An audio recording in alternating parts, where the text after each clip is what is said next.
तो दोस्तों आज आईपीएल का मैच नंबर 14 गुजरात टाइटंस और रॉयल चैलेंजर्स बेंगलुरु के बीच में बेंगलोर के चिन्नास्वामी स्टेडियम में खेला गया। मतलब इस मैच को देखने के बाद हमें यह तो समझ में आ गया है कि भाई जो आईपीएल वाले हैं ना, उन्होंने हम सबको अप्रैल फूल बनाना शुरू कर दिया है। क्योंकि पिछले 3 मुकाबलों से बैक टू बैक हम फैंस ये आस लगा के बैठे हैं कि भाई इस मुकाबले में चौके छक्के देखने को मिलेंगे, इस मुकाबले में 200-250 का आंकड़ा पार होगा। पर ऐसा हो ही नहीं रहा है। मतलब आप 3 मैच का पैटर्न देखो तो एसआरएच से उम्मीद थी कि भाई 300 पार करेगी, तो वो बेचारे 150 ना कर सके। उसके बाद उम्मीद थी लखनऊ के मैच में कि भाई लखनऊ और पंजाब का मैच एक धुआंधार मुकाबला होगा, तो वो भी टाई टाई फिस चला गया।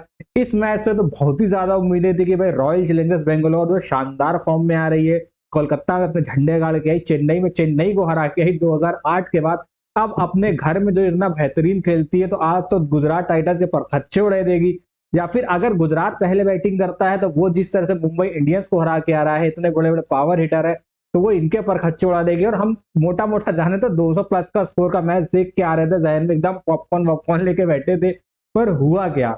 हुआ ये कि जो दिल में भरा तूने देखेगी उस जहर को, अपनी खुद गर्जी का अब अंजाम देखेगी, ठुकरा के मेरा प्यार, सिराज भाई का आरसीबी इंतकाम देखेगी। सिराज भाई का इंतकाम देखने को मिला। मतलब भाई इस वेन्यू पे सिराज कभी लाल जर्सी में खेला करते थे, आज गुजरात टाइटंस की तरफ से और अपनी ही पुरानी फ्रेंचाइज आरसीबी के सामने जो खतरनाक परफॉर्मेंस उन्होंने दी अपनी बॉल से, आग उगलती बॉलें उनकी थी। और हर बॉले बस यही था कि ठुकरा के मेरा प्यार, मेरा इंतकाम देखेगी।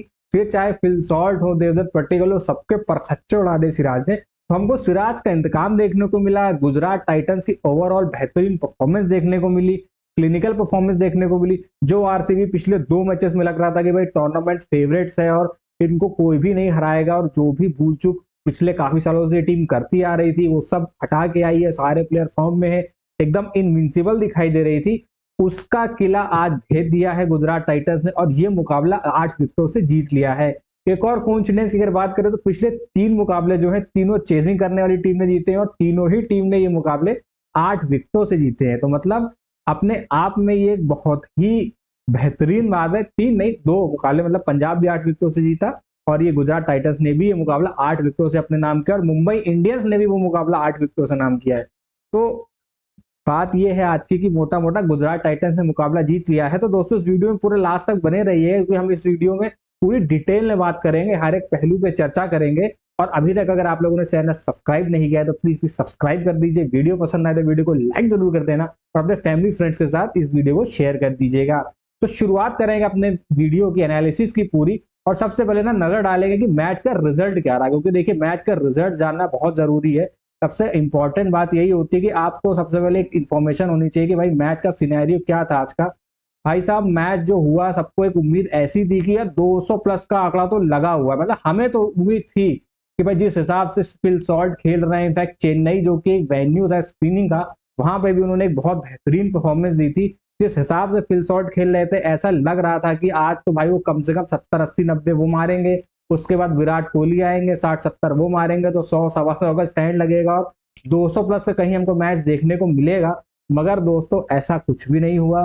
बिल्कुल एक लगभग मानी लो स्कोरिंग सा गेम हमको देखने को मिला। आरसीबी ने पहले बल्लेबाजी करते हुए मात्र 169 रन बनाए, वो भी रोते गिरते पड़ते 20 ओवरों में 8 विकेट हो गए। और गुजरात टाइटंस ने बड़ी ही स्मूथली इस रन चेस को किया, जिसके सूत्रधार रहे साई सुदर्शन और जॉस बटलर। मतलब रन चेस करना हो तो ऐसे करना हो। आरसीबी के पास सिर्फ एक ही मौका था कि पावर प्ले में 2 से 3 विकेट आरसीबी झटके, उसके अलावा उनके हाथ में कुछ भी नहीं था इस पूरे मुकाबले में। और गुजरात टाइटंस ने एक भी मौका नहीं दिया आरसीबी को कि वो इस गेम में कहीं से भी वापसी कर पाए। बैक टू बैक, मतलब साई सुदर्शन तो रुकने का नाम ही नहीं ले रहे हैं, परफॉर्मेंस परफॉर्मेंस देते चले आ रहे हैं, बैक टू बैक रन आ रहे हैं। मतलब बोलते हैं ना कि लॉ ऑफ एवरेजेस उन पे काम कर नहीं रहा है। एलएसजी के लिए निकोलस पूरन और गुजरात टाइटंस के लिए साई सुदर्शन बढ़िया परफॉर्मेंस दे रहे हैं, जबकि अभी तक शुभमन गिल की वो पारी नहीं आई है। जॉस बटलर भी स्ट्रगल करते हुए दिख रहे थे, रन बन रहे थे पर उस फॉर्म में थे, पर आज के मुकाबले में उन्होंने भी लय पकड़ ली। तो अगर कहीं शुभमन गिल लय पकड़ लेते हैं तो भाई गुजरात टाइटंस जो कि एक बोलते हैं कि अंडरडॉग समझ लीजिए इस टूर्नामेंट में थे, कोई उतनी बात नहीं कर रहा है इस फ्रेंचाइज की, जबकि 3 में से वो एक बार जीत चुके हैं, एक बार फाइनल जा चुके हैं और पिछली बार तो प्लेऑफ तक नहीं पहुंचे थे, पर उनकी इतनी बात नहीं हो रही। हो सकता है जिस तरह टीम खेल रही है, सारे मतलब पीसेस इनके पजल के सही जगह फिक्स हो रहे हैं, कहीं ये ट्रॉफी ना उठा ले एंड में, ये हर सामने वाली टीम को सोचना पड़ेगा, क्योंकि इनको हर टीम हल्के में लेके चल रही है और ये टीम ना भारी पड़ रही है बड़ी बड़ी टीमों पे। बात करें दोस्तों मैच की शुरू से, तो टॉस जीता गुजरात के कैप्टन शुभमन गिल ने और उन्होंने कहा कि हम तो करेंगे पहले बॉलिंग। उनका सेम स्टेटमेंट था जो पिछले 3 मैचों से चाहे कैप्टन देते आ रहे हैं, चाहे वो हार्दिक पांड्या हो, उन्होंने भी कहा था भाई वानखेड़े पे पहला मैच है, हम बॉलिंग करके देखेंगे पिच कैसे बिहेव करती है। सेम स्टेटमेंट श्रेयस अय्यर ने दिया था कि भाई टॉस हुआ, उन्होंने बोला कि भाई पहला मैच है इस वेन्यू पे, हम देखेंगे पिच कैसा बिहेव करती है। सेम शुभमन गिल ने बोला कि पहला मैच है इस वेन्यू पे और हम भी देखेंगे कि पिच कैसा बिहेव करती है। तो उन्होंने आरसीबी को बैटिंग पे उतार दिया। सबको उम्मीद थी कि भाई मतलब विराट कोहली आएंगे, फिल सॉल्ट आएंगे, फिर से ताबड़तोड़ अंदाज में बेहतरीन एक टारगेट सेट करके देंगे, बेहतरीन ओपनिंग देंगे आरसीबी को, लेकिन उनके आड़े आ गए मोहम्मद सिराज और आपके अरशद खान। जबकि आरसीबी के लिए आज एक प्लस पॉइंट था कि किसी कारणों की वजह से कगिसो रबाडा आज उपलब्ध नहीं थे और वो टीम का हिस्सा नहीं थे, ये मैच नहीं खेल रहे थे। जबकि आप लोगों की जानकारी के लिए बता दूं कि कगिसो रबाडा के इस फ्रेंचाइज के आगे और इस वेन्यू पे कमाल के आंकड़े हैं, मतलब कि इतने बढ़िया आंकड़े कि जैसे कि आंकड़े इस किसी के भी मैंने अभी तक देखे नहीं आरसीबी के खिलाफ। तो वो नहीं खेल रहे थे तो कहीं ना कहीं स्टैटिस्टिकली और साइकोलॉजिकली थोड़ा सा रिलीफ था, लेकिन इनका रिलीफ इनके काम नहीं आया, क्योंकि जो रिप्लेसमेंट खिलाई थी अरशद खान, उन्होंने विराट कोहली की बड़ी विकेट लेके ना परेशानी में डाल दिया आरसीबी को। तो लेकिन आगे बढ़ने से पहले सबसे पहले जरा नजर मार लीजिए स्कोर कार्ड पे कि आरसीबी की जो बैटिंग है ना वो किस कदर परफॉर्म करके आई है, किस हिसाब से आज खेली आरसीबी की बैटिंग, क्योंकि वो जानना भी थोड़ा बहुत जरूरी है कि आरसीबी के बल्लेबाज किस हिसाब से खेले। ओपनिंग करने आए थे दोस्तों फिल शॉट, वो कुछ खास ज्यादा कर नहीं पाए। उसके साथ विराट कोहली, उनकी विकेट तो दूसरे ओवर में ही अरशद खान ने ले ली थी। तो बॉलिंग अच्छी लाइन पर डाली थी। उसका पडिक्कल आए, मैंने बोला था ना अपने एनालिसिस वीडियो में, कल मैंने बताया था कि देवदत्त पडिक्कल अपनी तरीके से नहीं खेल रहे, वो आए बाएं साए बल्ले चला रहे, जो कि ठीक है नहीं। 4 रन देवदत्त पडिक्कल ने बनाए। उसके बाद है रजत पाटीदार, कप्तान भी आज कुछ खास कर नहीं पाया और ईशांत शर्मा की शानदार बॉल के आगे टिक नहीं सके। मतलब क्या गजब की बॉल डाली थी दोस्तों आज ईशांत शर्मा ने, बेहतरीन उम्दा बॉल एकदम डाली, जिसके चलते वो फंसा दिया उनको और उनकी विकेट ले गए। वहीं से आप ये समझ लीजिए कि जो आरसीबी थी ना वो पूरी तरह से ढहना शुरू हो गई थी। उसके बाद फिर थोड़ी बहुत कोशिश देखिए इनके मिडिल ऑर्डर और लोअर मिडिल ऑर्डर ने करी कि अपनी टीम को किसी तरह से बचा ले जाए, मगर वो नाकाफी थे, क्योंकि रन रेट थोड़ा सा स्लो था, बैट्समैन थोड़े से फंसते हुए नजर आ रहे थे। उसका फुल क्रेडिट जाता है गुजरात टाइटंस की बॉलिंग को। लेकिन एक बात और ध्यान रखनी है कि बॉलिंग ने जितनी कसी हुई बॉलिंग करी है, जितना फंसा के रखा आरसीबी को, तो उतना ही गुजरात टाइटंस की जो फील्डिंग थी ना, उन्होंने कहीं ना कहीं मदद करी आरसीबी बल्लेबाजों को इतना बड़ा स्कोर बनाने में। क्योंकि अगर उनकी फील्डिंग कहीं काम कर जाती ना, तो जो आप स्कोर पे 169 का टारगेट देख रहे हो ना, वो भी न लगा पाती। कहीं इनकी पारी लगभग 130-135 रन के आसपास सिमटती हुई नजर आती। पर भाई आज गुजरात टाइटंस ने बहुत ही ज्यादा खराब फील्डिंग करी थी। ऐसी फील्डिंग की देखिए गुजरात टाइटंस से उम्मीद तो थी नहीं, पर उन्होंने फील्डिंग वाकई में आज बहुत खराब करी। कैचेस भी ड्रॉप हुए। In fact Jos Buttler, Jos the boss, तो आज तो बिल्कुल भी लय में नजर ही नहीं आ रहे थे। लग ही नहीं रहा था कि ये वही जॉस बटलर है जो खतरनाक विकेट कीपर है, एक प्रोफेशनल विकेट कीपर है, बेहतरीन विकेट कीपर है। स्टंपिंग उनसे मिस हुई।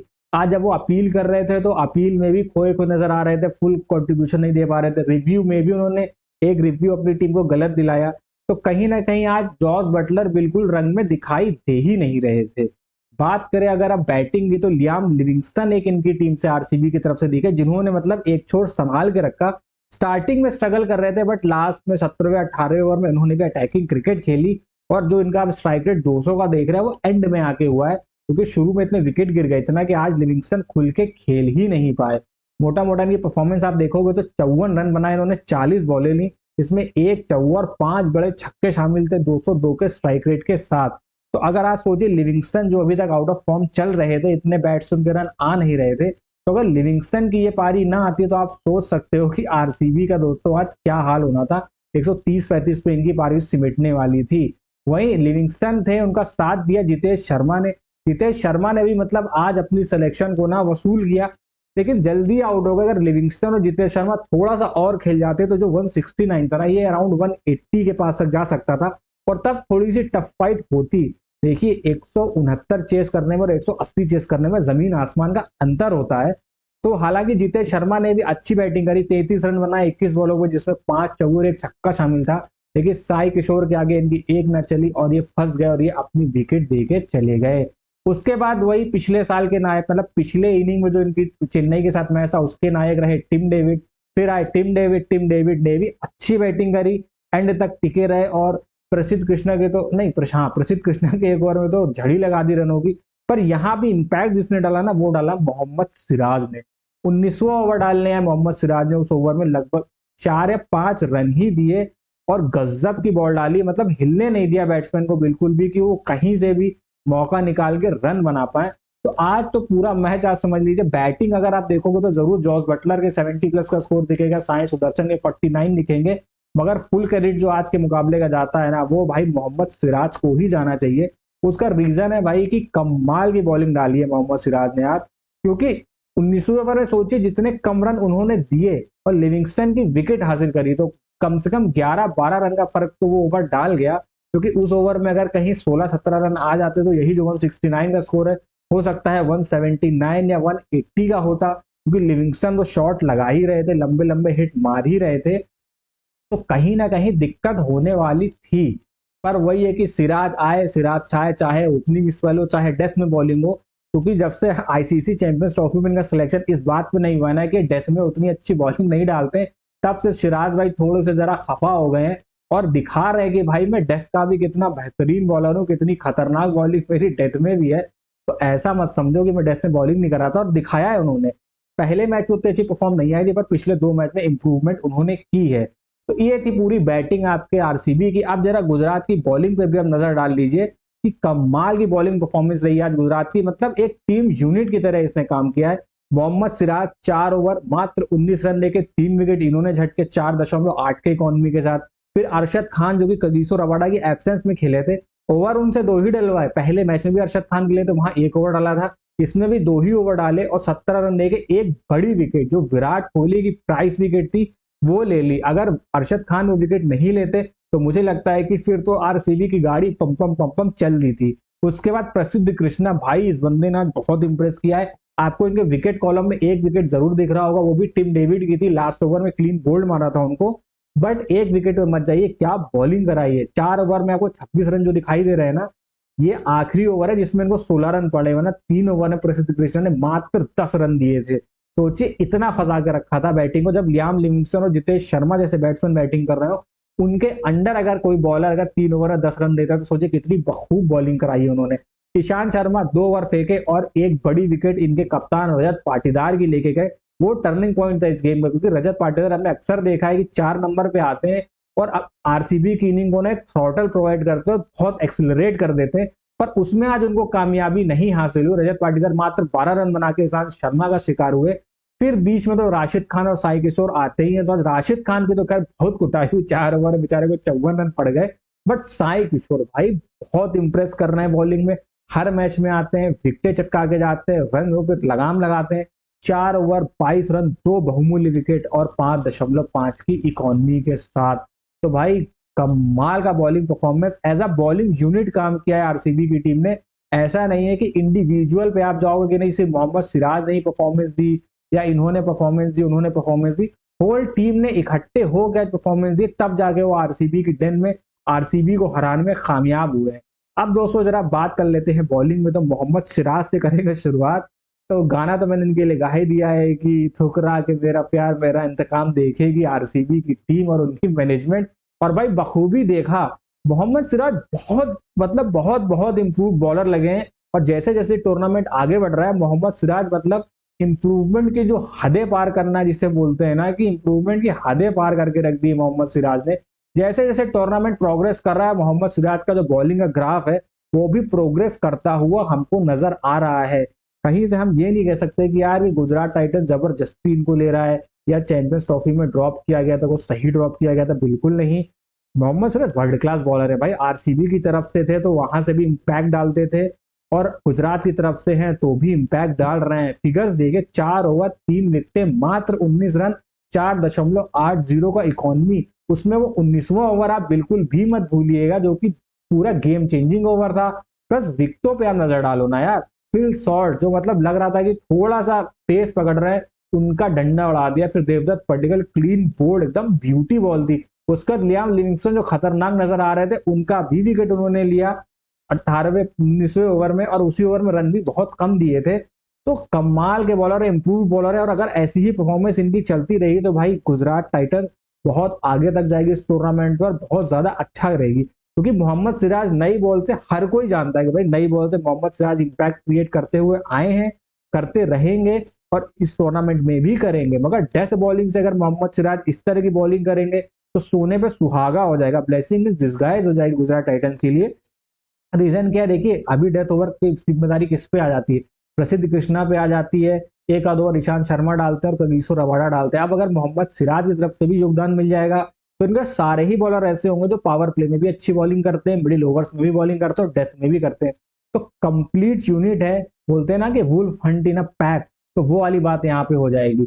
अगले बॉलर की बात करें भाई तो साई किशोर, इन्होंने भी बहुत इंप्रेस किया है। लेफ्ट आर्म स्पिनर है और इस वेन्यू पे जहां पे स्पिनर कुछ खास कर नहीं पाते, आंकड़े बहुत ज्यादा खराब हैं स्पिनर्स के, वहां पे परफॉर्मेंस आती है इनकी। मतलब कोई वेन्यू आप उठा के देख लो, अहमदाबाद पे भी कितनी पिटाई होती है प्लेयर्स की, वहां पे भी साई किशोर खड़े थे, यहाँ पे भी साई किशोर खड़े, मतलब हर जगह कहीं साई किशोर आपको छोड़ ही नहीं रहे, आपको हर जगह साई किशोर मिलेंगे। आज भी 2 विकेटें चटकाई, 4 ओवर में 22 रन देके 5.5 की इकॉनमी से, और विकेट कोई ऐसी नहीं कि आलतू फालतू चटकाई, अहम विकेटें चटकाई। जितेश शर्मा जो रिदम में चल रहे थे और पेस पकड़ा रहे थे, अच्छी हिटिंग कर रहे थे, 21 बॉल में 33 रन पे खेल रहे थे, उनको राहुल तेवतिया के हाथों उन्होंने कैच कराया। फिर कुणाल पांड्या जो कि ऐसी सिचुएशन में ना बहुत एक्सपीरियंस है उनके पास, ऐसे प्रेशर सिचुएशन हैंडल करना जानते और ऐसी सिचुएशन से कई बार अपनी टीमों को निकाल के ले गए। तो उनको भी कॉटन बोल्ड करके मतलब पूरी तरह से आरसीबी की जो उम्मीदें थी कि 180 190 बनाएंगे, उनको तहस नहस कर दिया। और इकोनॉमी का मामले में तो ये बहुत ही शानदार बॉलर है, मतलब कंजूसी की हद होती है बॉलिंग में, रन तो ये देते ही नहीं। 4 ओवर में मात्र 22 रन दिए हैं और 2 महत्वपूर्ण विकेटें इन्होंने झटकी हैं। उसके बाद मैंने बोला ना, एक बॉलर जिसकी बात किए बिना हमारा पूरा एनालिसिस बेकार है, उसका नाम है भाई प्रसिद्ध कृष्णा। अगर आप प्रसिद्ध कृष्णा की आज आंकड़ों पे जाओ, सिर्फ आपको विकेट कॉलम में एक ही विकेट दिखेगा, उस पे मत जाइए भाई, क्या लाइन और लेंथ, क्या इंप्रूवमेंट है और किस हिसाब के बॉलर हैं। स्टार्टिंग में ये भी पावर प्ले के बॉलर थे, पर गुजरात इनको अलग तरह से यूज कर रहा है, इनको मिडिल ओवर में डेथ में यूज कर रहा है और बेहतरीन बॉलिंग करा रहे हैं। हालांकि लास्ट ओवर में टिम डेविड ने इनको 16 रन मारे, उसके अलावा देखे तो 3 ओवर में 10 रन, भाई वो भी ऐसी टीम के सामने जिसमें Phil Salt, Liam Livingstone, Jitesh Sharma, Virat Kohli जैसे बैट्समैन हो। और जिस टाइम पे बॉलिंग करा रहे थे उस टाइम पे लियाम लिविंगस्टन क्रीज पे थे, ऐसा नहीं कि लियाम लिविंगस्टन नहीं थे, उनको फंसा के रखा, बिल्कुल रन नहीं दिए, प्रेशर बना के रखा, और उसी का नतीजा है कि आरसीबी की टीम मात्र 159 रन ही बना पाई। अब दोस्तों अगर बात करें रन चेस की, तो जब रन चेस करने आई थी आपकी गुजरात की टीम, तो उम्मीद ये थी कि भाई, ये था कि भाई बैटिंग लाइनअप स्ट्रांग है और गुजरात की टीम रन चेस कर सकती है, ऐसा नहीं कि रन चेस नहीं कर पाएगी या कोलैप्स कर जाएगी। बट आरसीबी के पास अगर कहीं मौका था तो वो मौका था पावर प्ले में, कि भुवनेश्वर कुमार और जॉस हेजलवुड अच्छे बॉलर हैं, बड़े बॉलर हैं, कहीं शुरू के 1-2 विकेट चटका दिए। शुभमन गिल, साई सुदर्शन और जॉस बटलर में से किन्हीं 2 विकेट अगर जल्दी आरसीबी ने ले लिए तो इस मुकाबले में वो पकड़ बना सकती है। मगर गुजरात के बैट्समैन ने कहा हम आपको मौका देंगे ही नहीं, बिल्कुल भी। और उन्होंने बिल्कुल सेंसिबल क्रिकेट खेला, कोई ऐसी जल्दबाजी नहीं दिखाई, आनंद फानन नहीं खेले। हाँ, एक विकेट उनकी जल्दी गिरी शुभमन गिल के रूप में, क्योंकि 32 रन के स्कोर पे शिकार हो गए आपके भुवनेश्वर कुमार के। उनका मैचअप भी है इनके साथ कि भुवनेश्वर कुमार परेशान करते हैं शुभमन गिल को। तो 14 बॉल में 14 रन बना के शुभमन गिल पवेलियन चले गए, लेकिन उसके बाद क्रीज पे आया जॉस द बॉल और वो मैच को एंड तक ले गया। तो ये अच्छा लगा कि जॉस द बॉल फिनिश करके आए इस मैच को, तो खुद का सेल्फ कॉन्फिडेंस भी बड़ा होगा जॉस बटलर का, और टीम के लिए भी अच्छा है। क्योंकि जॉस बटलर ना रन बना रहे थे, ऐसा नहीं, 2 इनिंग जो उन्होंने पिछली खेली है, एक में हाफ सेंचुरी आई थी, एक में ठीक ठाक स्कोर भी आया था, पर वो कॉन्फिडेंस जॉस बटलर में नजर नहीं आ रहा था जो हमें आज देखने को मिला विकेट कीपिंग करते हुए। विकेट कीपिंग में भी आज जॉस बटलर अपने फुल रिदम में नजर नहीं आ रहे थे। लेकिन बोलते हैं ना कि देर आए दुरुस्त आए, जैसे भी आए आ तो गए कम से कम। तो जॉस बटलर अब फॉर्म में आ गए, अब इनकी बैटिंग देखने लायक रहेगी थ्रू आउट द टूर्नामेंट। और जो टीमें हैं ना, उनको थोड़ा सा आप संभल के रहने की जरूरत है, क्योंकि जॉस बटलर आ गए फॉर्म में। जॉस बटलर की बात तो दोस्तों आगे करेंगे, पर पहले बात करते हैं man in form, Gujarat Titans की रीढ़ की हड्डी, रन मशीन। जहां कोहली को टाइटल था, मैं तो साई सुदर्शन को भी दूंगा। कंसिस्टेंसी की मिसाल, मतलब भाई इतना कंसिस्टेंट प्लेयर मैंने आईपीएल के इतिहास में अभी तक नहीं देखा। इनफैक्ट विराट कोहली की भी इतनी कंसिस्टेंसी नहीं देखी। इस बंदे को जब मैं देखता हूं, एक ये और अब जो मुझे नजर आ रहे हैं श्रेयस अय्यर, मुझे ये समझ नहीं आता कि भाई ये आउट कैसे होंगे। इनका सीधा सीधा एक ही आंसर है कि अगर साई सुदर्शन को कोई आउट कर सकता है तो वो खुद साई सुदर्शन ही है। और आज भी उन्होंने वही काम किया, मतलब खुद हेजलवुड की बॉल को विकेट कीपर के ऊपर से पीछे मारने के चक्कर में कैच आउट हो गए, ग्लव्स से बॉल लगी, जिद्दे शर्मा ने बेहतरीन कैच पकड़ा। तो वो शॉट सिलेक्शन गलत था जिसकी वजह से आउट हुए। हालांकि इस शॉट की उन्होंने प्रैक्टिस भी करी थी, शैडो प्रैक्टिस दिखाई भी गई थी हमें ब्रॉडकास्ट में। प्लस उसी शॉट पे छक्का भी लिया था हेजलवुड पर, उसी शॉट पे हेजलवुड का शिकार भी हुए। पर इतने एलिगेंस के साथ खेलते हैं, स्टार्टिंग में ऐसा लगता है कि फंसे हुए हैं, थोड़ा सा टाइम लेते हैं, पर उसके बाद ना अपना स्ट्राइक रेट मेंटेन भी कर लेते हैं। 36 बॉलों में 49 रन, 7 चौके, 1 छक्का और 136 का स्ट्राइक रेट। देखिए 136 का स्ट्राइक रेट मत जाइए, वो इसलिए है कि आज ना टोटल इतना बड़ा नहीं था, कोई 200-250 चेस करने नहीं जा रहे थे। तो सेंसिबल क्रिकेट खेली, बॉल वॉच करी, बॉल की मेरिट पे शॉट खेलते हैं, गैप ढूंढते हैं, और जॉस बटलर के साथ बेहतरीन साझेदारी करी। हाँ, थोड़ा सा एक ये कि मैच फिनिश करके जाते तो एक बात अलग होती है, हाफ सेंचुरी बना के जाते तो एक स्टैट में और आंकड़ों के नजरिए से अच्छा होता। But overall Sai Sudarshan Stevie read की हड्डी है। जब तक ये क्रीज पर रहेंगे भाई, पूरी उम्मीद लगी रहती है कि टीम मैच जीतेगी। अब आगे बढ़ते हैं और बात करते हैं जरा जॉस द बॉस की, शो स्टॉपर, जिन्होंने आज का शो पूरा स्टील कर दिया, एक तरफाई कर दिया पूरा मैच। साई सुदर्शन एक छोर से रन बना रहे थे और फिर जॉस बटलर आए और इतनी एलिगेंस के साथ आज मक्खन इनिंग खेली कि कुछ समझ में ही नहीं आया कब जॉस बटलर 50-60 रन में पहुंच गए और गुजरात टाइटंस ने ये मैच अपने नाम कर लिया और आरसीबी को 8 विकेटों से हरा दिया। लग रहा था कि यार जॉस बटलर कैसा करेंगे 3 नंबर खेलने, क्योंकि राजस्थान की तरफ से अब तक ओपन करते हुए आए थे और बहुत अच्छी परफॉर्मेंस देते हुए आए थे, तो गुजरात के लिए बड़ी कॉल थी 3 नंबर पे खेलना। पर ये है कि वो अपनी इंग्लैंड की टीम से भी 3 नंबर खेलते हैं, तो इसलिए गुजरात टाइटंस ने सोचा कि यार जो इनका ओपनिंग स्लॉट है शुभमन गिल और साई सुदर्शन का, उसको नहीं छेड़ते हैं। 3 नंबर पे बेस्ट प्लेयर है जॉस बटलर, आज उन्होंने करके भी दिखाया कितने बड़े प्लेयर है, फॉर्म में भी पूरी तरह से वापसी कर ली, पूरे टच में लगे, शॉट्स भी लगाए, 6 छक्के मारे, 5 चौके, 139 के स्ट्राइक रेट से 73 रन बनाए और अपनी टीम को जीत की दहलीज के पार पहुंचाया। मतलब असाइनमेंट पूरा फिनिश करके आए। ये एक अच्छी बात है खुद जॉस बटलर की परफॉर्मेंस के लिए भी, मॉरल बूस्ट के लिए भी, प्लस क्या बोलते गुजरात टाइटंस टीम के लिए भी एक बहुत ही ज्यादा अच्छी खबर है। तो जॉस दी बॉस की पारी आज कमाल की थी। गलतियां हुई थी इनसे विकेट कीपिंग करते हुए, एक डीआरएस वेस्ट करा है अपनी टीम का, एक स्टंपिंग चांस भी इनसे मिस हुआ, जो अमूमन होता नहीं पर कभी कभी हो जाता है। तो पर ये कि बैटिंग में रन आ गए हैं, तो आप अगले मैच में देखिएगा कि विकेट कीपिंग भी इंप्रूव होगी, डीआरएस लेने में हेल्प भी करेंगे और फील्ड पे और ज्यादा एक्टिव नजर आएंगे। इसके बाद बात करते हैं भाई Sherfane Rutherford, as a impact player इस प्लेयर को यूज कर रही है गुजरात टाइटन। बाकी पहले आईपीएल में खेलते थे और टीम ना इनको पिंच हिटर यूज करती थी, एंड में भेजती थी, पर गुजरात टाइटन ने सेंसिबल दिमाग लगाया, 4 नंबर पे इनका स्पॉट फिक्स कर दिया गया है कि 4 नंबर पे अगर कोई खेलेगा तो शेरफन रदरफोर्ड है। और इन्होंने भी अपनी जो टीम ने इनपे भरोसा जताया है उस पर खरे उतरे हैं। पहला मैच हालांकि थोड़ी सी मिस्टेक इनसे हो गई थी जिसकी वजह से मैच हाथ से निकल गया, उसके बाद उन्होंने अपनी गलतियों से सीखा है और आज इंटरव्यू में भी बोला कि काफी कुछ सीख रहा हूं और पिछले में जो गलतियां हुई उनसे भी सीखता जा रहा हूं और मैंने सबक लिया है। होप आज के मैच में मैं अच्छा करूंगा, और आज के मैच में उन्होंने अच्छा नहीं भाई बहुत अच्छा किया। देखो 66 के स्ट्राइक रेट के साथ 18 बॉलों में 30 रन बनाए, 4 चौके और 3 गगन चुंबी छक्के जिसमें शामिल थे, और इन्हीं के शॉट की बदौलत, छक्के की बदौलत गुजरात टाइटंस ने ये मुकाबला 8 विकेटों से अपने नाम किया है। अब बात की जाए दोस्तों आरसीबी की बॉलिंग की, तो आरसीबी की बॉलिंग पे देखिए दोस्तों ज्यादा कुछ खास बात करने को बचा नहीं है, क्योंकि बहुत पिटाई हुई, कोई खास इतना इंपैक्ट डाल नहीं सका बॉलर। 2 ही सीनियर बॉलर थे, भुवनेश्वर कुमार और आपके जॉस हेजलवुड, जो विकेट लेने में कामयाब रहे, जिनको एक एक विकेट मिली, उसके अलावा किसी को भी खास विकेट नहीं मिली। आज आरसीबी का डिसीजन मुझे यह समझ में नहीं आया, जहां गुजरात टाइटंस की ओर से साई किशोर ने इतनी अच्छी बॉलिंग करी, तो वहीं आरसीबी ने इंपैक्ट प्लेयर में रसिक सलाम को भगवान जाने क्या सोच के बुलाया, और उनकी तो बहुत कुट लग गई भाई। 3 ओवर में 35 रन दिए 11 के इकोनॉमी के साथ, और अगर आप रसिक दार सलाम को बुला रहे हो तो उनको ना पावर पे में बॉलिंग कराओ। ऑलरेडी जब आपके पास पावर प्ले में शुरू के ओवर में बॉलिंग करने के लिए इतने बेहतरीन बॉलर है भुवनेश्वर कुमार और जॉस हेजलवुड, तो नई गेंद का बेहतरीन इस्तेमाल करते हैं, तो उस कंडीशन में रसिक सलाम को आपको टीम में खिलाने की कोई जरूरत है नहीं, क्योंकि वो डेथ स्पेशलिस्ट तो कोई है नहीं, ना मिडिल ओवर स्पेशलिस्ट है। हाँ, दिल्ली के लिए थे, बीच में एक आधा विकेट चटकाए तो अच्छी परफॉर्मेंस आई थी, बट यहाँ पे जगह इनकी बनती नहीं थी। या तो ये सुयश शर्मा के साथ जा सकते थे या फिर ये स्वप्निल सिंह के साथ जा सकते थे, क्योंकि ये दो ऐसे बॉलर हैं कि जो स्पिन में सामने वाली टीम को ट्रबल करते हैं। और सुयश शर्मा ने पिछले 2 मैचेस में डिसेंट परफॉर्मेंस दिया है, विकेटें नहीं मिली, एक एक विकेट लिए हैं, बट बॉलिंग से परेशान किया है। तो आज हो सकता है कि अगर कोई इंपैक्ट डाल सकता था तो वो सुयश शर्मा थे, मैंने कहा डाल सकता था। बाकी उसके अलावा तो आरसीबी की बॉलिंग देखिए बिल्कुल फीकी नजर आई। भुवनेश्वर कुमार 4 ओवर में 23 रन देके 1 विकेट 5.5 का इकॉनमी। जॉस हेजलवुड 3.5 ओवर में 43 रन 1 विकेट 11 के इकॉनमी के साथ इनकी भी खूब पिटाई हुई है।